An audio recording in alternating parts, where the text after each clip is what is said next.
Olá pessoal, aqui é o professor Demilson Pereira Ribeiro, para a gente continuar trabalhando aqui a nossa disciplina de Direitos Humanos e Relações Étnico-Raciais.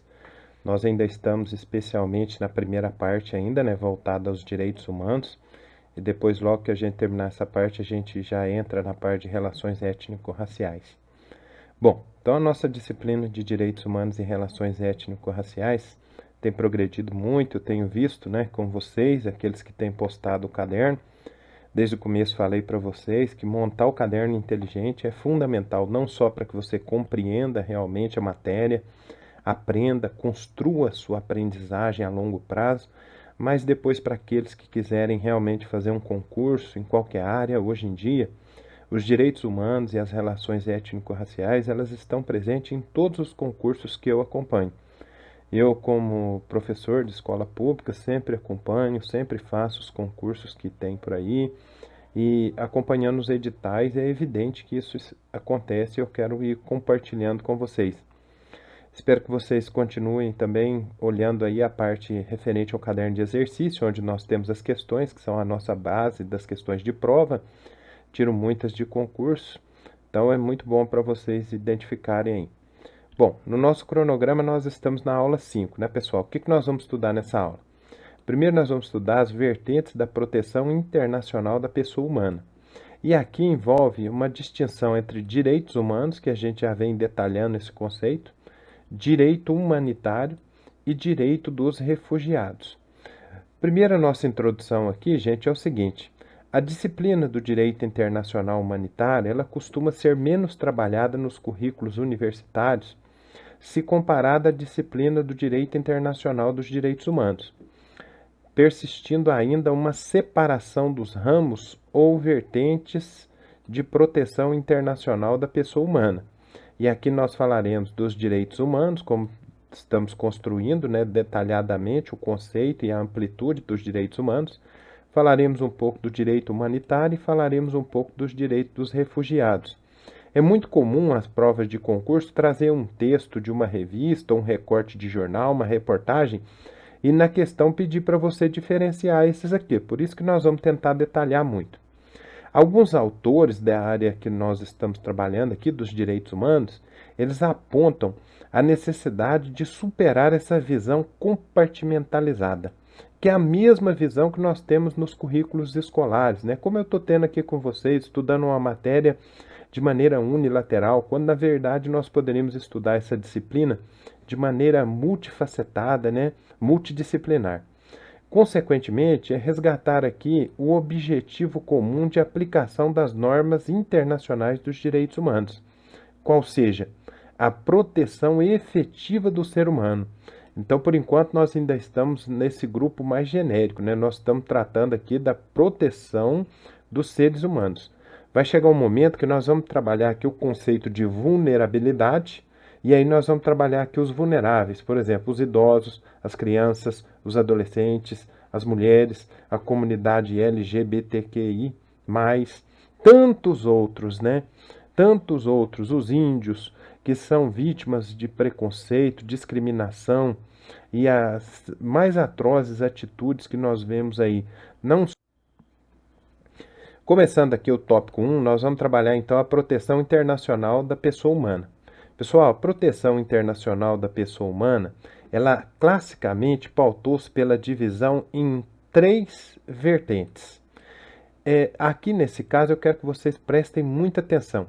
Quem contribuiu para essa orientação foi um professor muito famoso da UFMG, da Universidade Federal de Minas Gerais, o professor Antônio Augusto Cansado Trindade. Ele, durante muito tempo, ele integrou, né, como representante brasileiro em algumas cortes internacionais de direitos humanos. Aqui citaria principalmente a Corte Interamericana de Direitos Humanos, ok? E aqui, então, quais seriam essas três vertentes? Vamos identificar? Primeiro, nós temos o direito internacional dos direitos humanos, que é bastante explorado nesta aula que nós estamos. O direito humanitário, que nós ainda vamos trabalhar um pouquinho, e o direito internacional dos refugiados.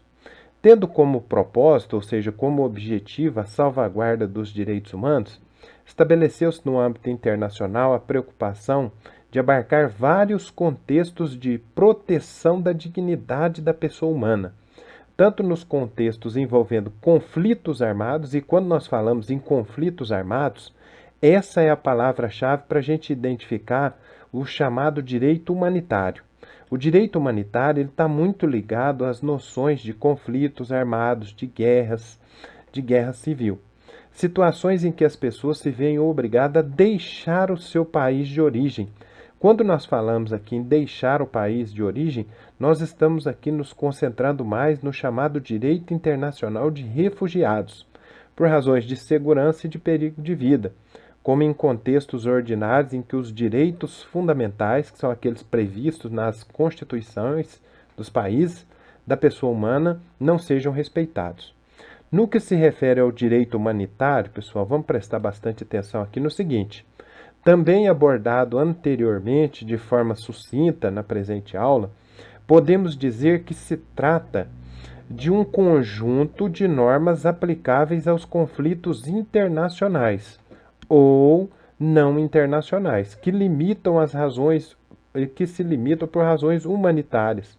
O direito das partes de escolher livremente os métodos e os meios utilizados na guerra, evitando que sejam afetadas pessoas e bens legalmente protegidos, como acontece, por exemplo, em muitas regiões onde, por exemplo, atualmente o Estado Islâmico, num certo período aí, acabou destruindo muitos bens considerados bens protegidos, pela humanidade.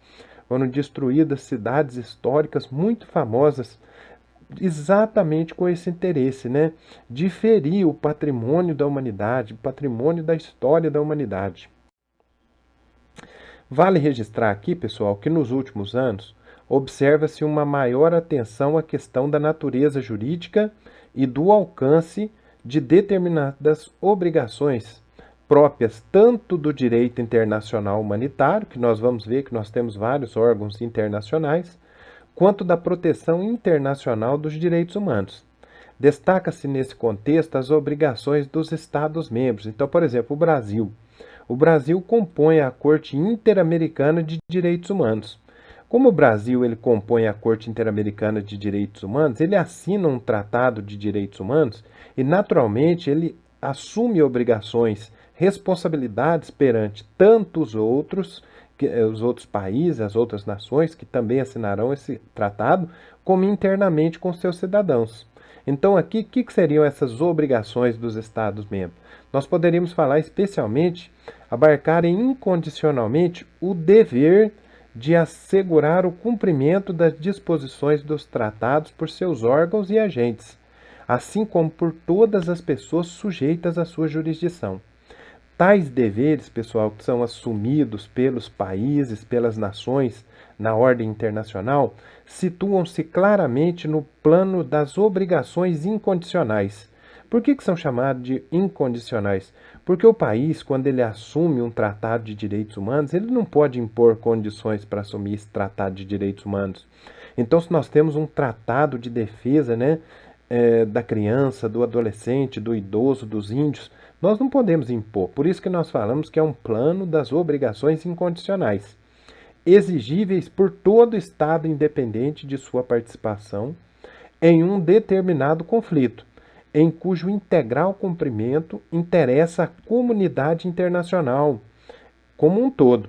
A exemplo disso, destaca-se, por exemplo, ditames da Convenção de Genebra de 1949, ao estipular que nenhum acordo especial poderá prejudicar a situação das pessoas protegidas. Então, se nós temos proteção para os índios, proteção para as crianças, os adolescentes, as pessoas portadoras de deficiência, as mulheres, os idosos. O Brasil, quando assina um tratado internacional de proteção desses direitos, ele não pode impor limitações. Ele assina esse tratado de maneira integral. Para quê?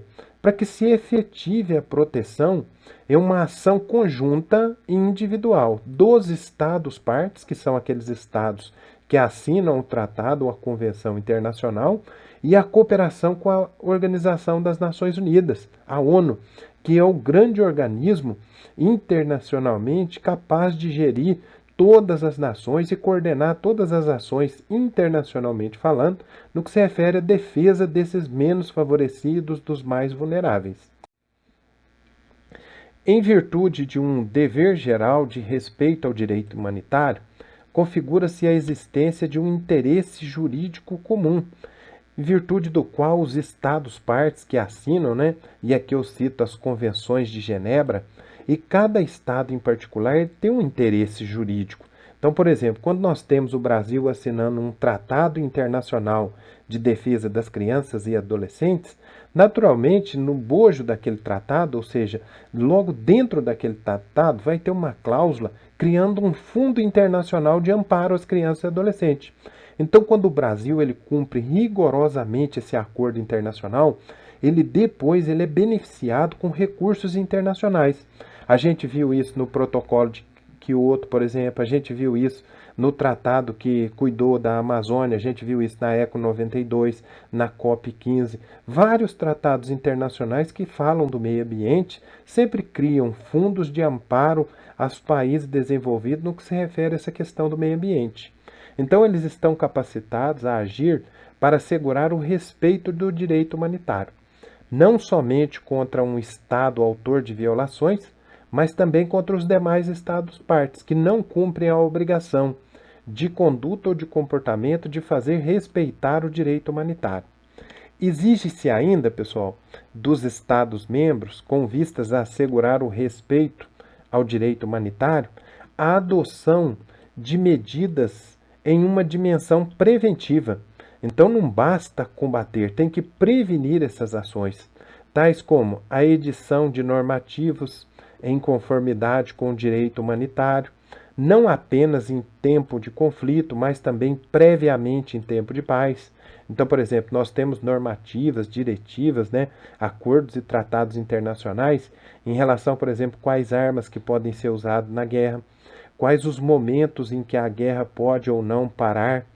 É importante frisar que esse dever de prevenção se encontra consagrado na normativa internacional e solidamente respaldado na jurisprudência dos órgãos internacionais de supervisão dos direitos humanos, além de ser parte integrante da estratégia que nós bem conhecemos nos direitos humanos, que é a estratégia do Alto Comissariado das Nações Unidas para os Refugiados, também conhecido como a Agência da ONU para os Refugiados, cuja principal função é o quê?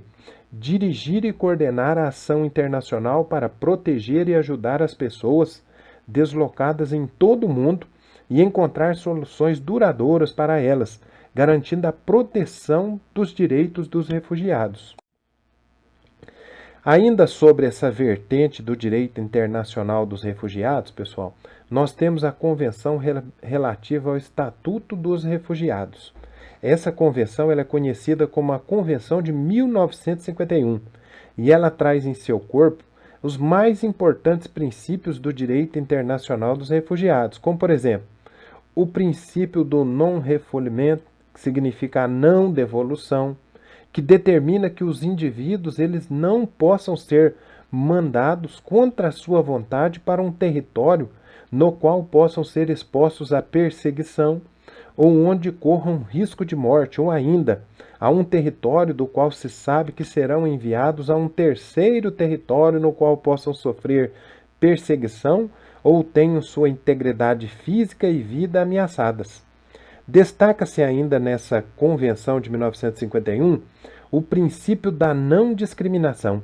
E esse aqui é muito importante porque depois, na hora que nós aprofundarmos os nossos estudos sobre as relações étnico-raciais, o princípio da não discriminação ele vai influenciar muito. Aí ele vai influenciar no quê? Primeiro, a nossa noção de preconceitos acerca do estatuto pessoal do refugiado, a proibição da punição por entrada ou permanência irregular no país em que se solicita refúgio, as normas sobre trabalho dos refugiados, bem como sobre documentos de identificação e viagem dos refugiados. Em conjunto com o Protocolo de 1967, relativo ao Estatuto dos Refugiados de 1966, esses dois tratados, gente, constituem o arcabouço positivado principal no tocante à internacionalização dos direitos dos refugiados, sendo conhecidos especialmente como Estatuto Internacional dos Refugiados. Esse estatuto faz com que qualquer país que esteja ligado à ONU, quando recebe em seu território os refugiados, eles tenham que tratar minimamente de maneira digna esses refugiados. Por fim, deve-se lembrar também que, sendo os direitos humanos compostos de direitos universais, como nós estudamos, indivisíveis, interdependentes e relacionados, devem ser aplicados em diversas situações, em especial no campo dos refugiados, pessoas que sofrem constantemente com a negação e a exclusão de direitos básicos para uma sobrevivência digna. Agora, para melhorar o nosso caderno, vamos fazer um esquematizado aqui, né? Vamos fazer um esqueminha de memorização. Nós temos a primeira vertente, os direitos humanos, que é a proteção internacional da dignidade da pessoa humana, com as características que nós já falamos ali, a legitimidade ativa do signatário do tratado, que significa o país que assina o tratado ou a convenção internacional, para denunciar as lesões aos direitos humanos, a possibilidade de peticionamento, que é quando nós vamos até a Corte de Justiça e pedimos alguma coisa, então peticionar é pedir pelo indivíduo que teve seu direito violado junto aos órgãos internacionais. Os organismos internacionais de proteção dos direitos humanos, nós temos a ONU, a Organização das Nações Unidas, nós temos a OEA, a Organização dos Estados Americanos, os documentos internacionais de proteção dos direitos humanos, que nós vamos estudar ainda, né? A Carta das Nações Unidas, a Convenção Americana de Direitos Humanos, que também é chamada de Pacto de São José da Costa Rica. Segunda vertente que nós temos aqui é o direito humanitário, que a gente acabou de falar, está muito ligado aos refugiados, que é uma garantia de paz e segurança dos grupos vulneráveis em razão dos conflitos militares e bélicos, cujas principais características são a que a gente acabou de falar, que é consolidada a posição do indivíduo como um sujeito passivo do direito internacional, a impossibilidade de peticionamento pelo seu indivíduo que teve o seu direito humano violado, os organismos internacionais, como nós temos o movimento da Cruz Vermelha, até hoje muito atuante, o Tribunal Penal Internacional, situado em Haia, muito atuante, e documento nós temos, como eu disse ali, o direito de Genebra, as convenções de Genebra. A terceira vertente que a gente pode citar aqui é o direito dos refugiados, a proteção contra as violações a direitos civis em decorrência de discriminações, limitações às liberdades de expressão e opinião. O grande marco histórico aqui, que sempre cai em questões, né, de concurso, que é importantíssimo vocês lembrarem, que é o pós-Segunda Guerra Mundial, quando houve a necessidade de repatriamento de várias pessoas, como podemos citar mesmo judeus, né, nesse período da Segunda Guerra Mundial, 1939, 1942 e 45 principalmente, onde mais de 5 milhões de judeus foram mortos nos campos de concentração da Alemanha nazista. O principal documento que a gente tem aqui é o Estatuto dos Refugiados, de 1951, e quanto aos princípios, a gente acabou de falar, né? O princípio do indúbio pró-refugiado, quer dizer, na dúvida, a gente beneficia o refugiado. O princípio da não devolução é que mesmo que ele entre no nosso território de maneira irregular, ele deve ser identificado e protegido. Segundo ponto da nossa aula aqui, gente, é falar um pouco dos direitos humanos internacionais. Os direitos humanos de caráter internacional, eles surgiram após a Segunda Guerra Mundial. Isso é muito clássico em prova de concurso, sendo o seu desenvolvimento atribuído às monstruosas violações cometidas por Adolf Hitler, e na crença de que essas violações elas possam ser prevenidas para o futuro. Então, desse contexto histórico que a gente acabou de falar, da Segunda Guerra Mundial, 1939, 1945, os direitos humanos eles passaram a ter como um tema legítimo interesse da comunidade internacional, ligado à finalidade de quê? De universalizar os direitos e a formar um sistema normativo internacional de proteção da pessoa humana.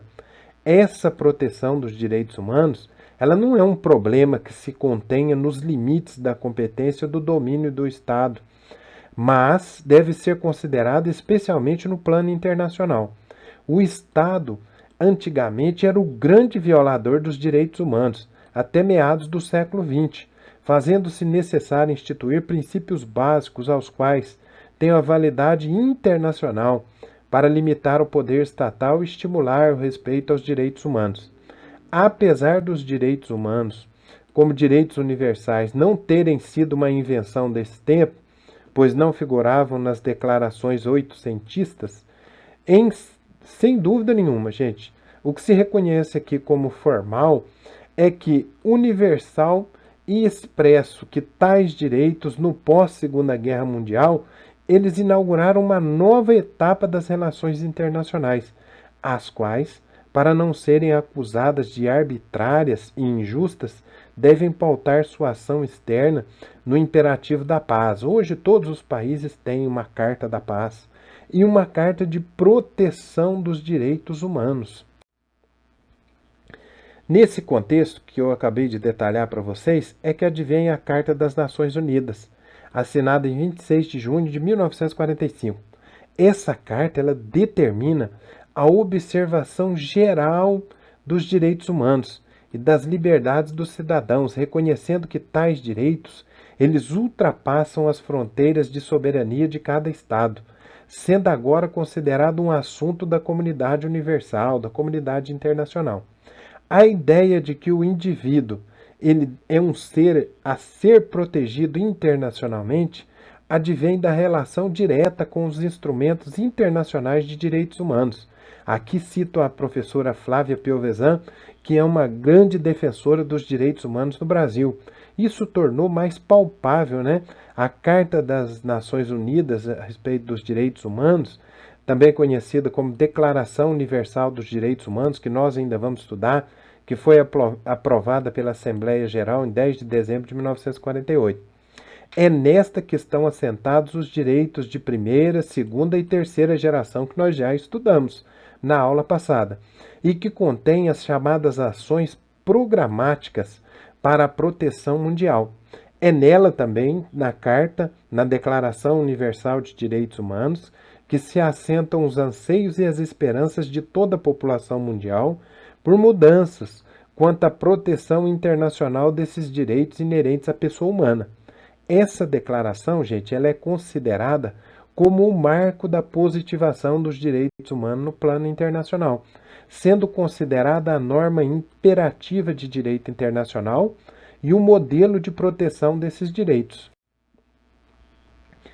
As disposições que nós vamos estudar ainda da Declaração de 1948 têm sido citadas como justificação para as ações tomadas pelas Nações Unidas e por muitos organismos internacionais, além de ter inspirado a preparação de instrumentos internacionais acerca dos direitos humanos, tanto dentro como fora das Nações Unidas, de acordo com a Oficina de Informação Pública da própria Organização das Nações Unidas, que é muito importante. Se vocês entrarem no site das Nações Unidas, vocês conseguem achar muitas convenções, cartas, documentos internacionais. É claro que o mais importante, nós ainda vamos estudar numa outra aula, é a Declaração Universal dos Direitos Humanos, que foi usada especialmente como pretexto para criar a chamada Carta Internacional dos Direitos do Homem. Esta carta ela abrange os mais variados direitos, mas o que é mais importante aqui é que nós tivemos 4 textos importantíssimos, que foi o Pacto Internacional sobre os Direitos Econômicos, Sociais e Culturais, o Pacto Internacional sobre os Direitos Civis e Políticos, o Protocolo Facultativo relativo a este e ainda um segundo protocolo facultativo. Na busca pela proteção dos direitos humanos, no âmbito da Organização das Nações Unidas, nós tivemos especialmente a criação da Comissão de Direitos Humanos, prevista no artigo 68 da Carta, e pelo Conselho Econômico e Social, cujo principal objetivo paira o quê, gente? A proteção dos direitos humanos por intermédio de estudos, recomendações e até procedendo a investigações de comunidades que contenham violações de direitos humanos, como por exemplo o Brasil. O Brasil já foi várias vezes denunciado no Alto Comissariado da ONU de Direitos Humanos por violações contra a mulher, como nós tivemos o caso, né, da Maria da Penha, violação dos direitos humanos, não proteção dos idosos, por problemas da saúde, por problemas com a população carcerária. Em muitos desses casos, o Brasil foi denunciado no Conselho de Direitos Humanos. O próprio Conselho de Segurança da ONU, gente, ele invoca a preocupação com os direitos humanos em suas resoluções, que é muito importante, que são os documentos internacionais.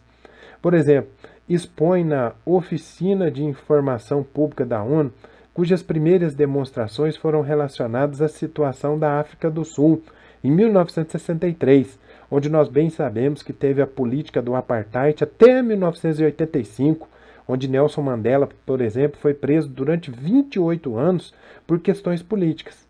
Portanto, pessoal, a Carta das Nações Unidas, a Declaração Universal dos Direitos Humanos e vários órgãos internos no âmbito das Nações Unidas começam a dar um reconhecimento internacional à proteção dos direitos humanos como um modo apropriado e importante de preocupação internacional. Com efeito, mostra-se claro considerável progresso da proteção e implementação dos direitos humanos em âmbito internacional. Vamos esquematizar um pouquinho mais o nosso caderno? Quais seriam os precedentes históricos da ONU? Primeiro, a Cruz Vermelha, que é um conjunto de leis fixadas para amenizar o sofrimento dos soldados e populações envolvidos em conflitos bélicos. Aqui a gente pode citar a Primeira Guerra Mundial, 1914-1918, e posteriormente a Segunda Guerra Mundial, 1939-1945. Podemos citar aqui o Ato Geral de Conferência de Bruxelas, que é a luta contra a escravidão. Podemos citar a Organização Internacional do Direito do Trabalho, a OIT, no mecanismo de institucionalização da proteção aos direitos humanos, né? No ponto 3 da nossa aula, nós vamos estudar a estrutura normativa do Sistema Internacional de Proteção aos Direitos Humanos. A proteção dos direitos fundamentais no Brasil, gente, ela está baseada na nossa Constituição Federal e também na Declaração Internacional de Direitos Humanos. Há dois tipos de sistema. Primeiro, existe o sistema global, ou onusiano, que é o da ONU, e o sistema regional, que depende da região do planeta. Os sistemas regionais são 3, gente. Muito cuidado que as questões de concurso sempre falam, são 5. Não, são 3 os sistemas regionais, estabelecidos com base nas peculiaridades de cada região. Quais são esses 3 sistemas que nós temos? Nós temos o sistema americano, interamericano, o sistema europeu e o sistema africano. A Ásia, pessoal, lembrando aqui a geografia mundial e a Oceania, não contam com sistemas de proteção dos direitos humanos, assim como os países árabes, como por exemplo os Emirados Árabes Unidos, o Kuwait, o Catar, o Iraque, o Irã. Aqui nós temos então o sistema europeu, que tem a Convenção Europeia de 1950, que é um sistema mais experiente com mais julgados. O sistema interamericano, que tem a Convenção Americana sobre Direitos Humanos, de 1969, e o sistema africano, que tem a Convenção Africana de 1986, mas a Corte Africana ela só iniciou o seu funcionamento em 2002. Aqui eu quero fazer uma observação que é o chamado controle de convencionalidade. Então, quando um tratado ou uma convenção de direitos humanos, ela deve primeiramente ser exercida pelos juízes internos. Então, quando o Brasil assina um tratado de direitos humanos, como assinou, por exemplo, o Tratado de Proteção das Pessoas com Deficiência, esse tratado no Brasil ele é respeitado como se fosse uma lei, pessoal. Vamos ver o sistema global, então, de proteção dos direitos humanos? Nós temos que ver aqui a estrutura da ONU, que é formada pelos 6 principais órgãos. Nós temos a Assembleia Geral da ONU, da qual participam todos os países, cada um com um direito a voto. Nós temos o Conselho de Segurança, que é formado por 15 membros, sendo 5 permanentes, aqueles que saíram vitoriosos na Segunda Guerra Mundial, Estados Unidos, Rússia, França, China e Reino Unido, e 10 países não permanentes, que são alterados a cada 2 anos. Resolve as questões de segurança internacional. Então, por exemplo, quem pode ter armamento de guerra ou não, quem pode ter armamento nuclear ou não. A Corte Internacional de Justiça, que é composta de 15 juízes e tem a sede em Haia, e é a sucessora da Corte Permanente de Justiça Internacional da Liga das Nações, que precedeu a Organização das Nações Unidas. Ela julga as lides entre estados com base nas fontes de direito internacional que estão elencadas lá no artigo 38 do Estatuto. Se vocês tiverem curiosidade, vocês podem entrar no site da ONU. O Conselho de Tutela, que é o sistema de tutela para proteger os territórios tutelados. O Secretariado da ONU, nós falamos muito, né, do secretário-geral, que atualmente é um secretário que é um português chamado Antônio Guterres, e antes dele nós tivemos o secretário Kofi Annan, muito importante, tivemos um secretário muito importante também, chamado Ban Ki-moon. O Conselho Econômico e Social, que é o Conselho dos Direitos Econômicos, Sociais e Culturais, no qual se busca a proteção dos direitos humanos, porque eu já falei para vocês, a vida digna pressupõe uma boa economia, uma boa educação, uma boa saúde.